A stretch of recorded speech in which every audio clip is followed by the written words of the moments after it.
Hello everybody, this is your random reviewer, and today we'll be reviewing Bioshifter by Thundamoo, narrated by Beth Pfeifer.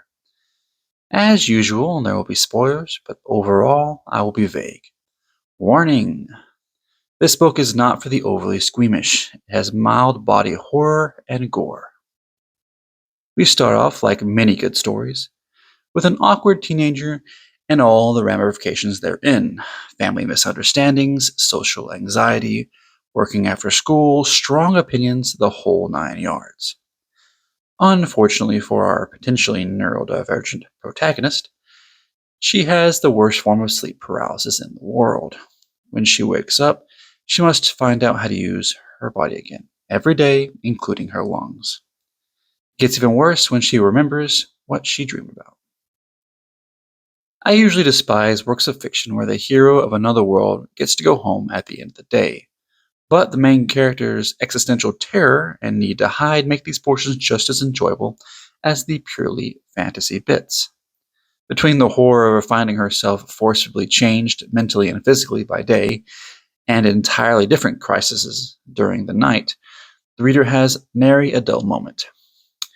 While all this is going on, the reader and the protagonist get a crash course on the lore of the other world, with the help of friendly mental magic mind melding, allowing the world building to slowly be fleshed out. Which, I'll admit, is grand in scale. The world she visits is fantastic, if quite the lawless place, with only brief islands of civilization. Not to forget a goddess who looks upon the people with the same fondness one might have with a pet ant, and who gives the world its magic, punishing those harshly who waste her time. On to the characters.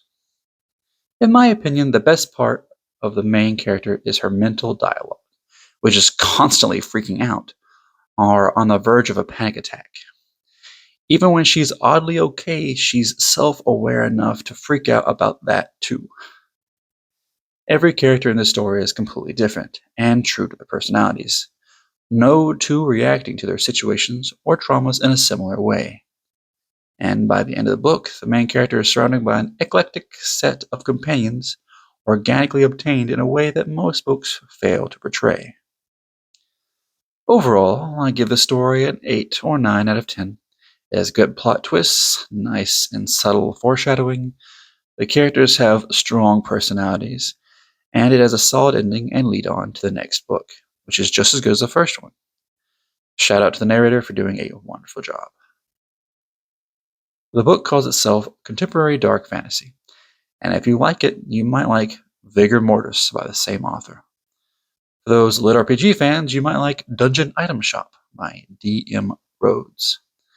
Or for a more Cthulhian experience, Catalepsis by Hazel Young.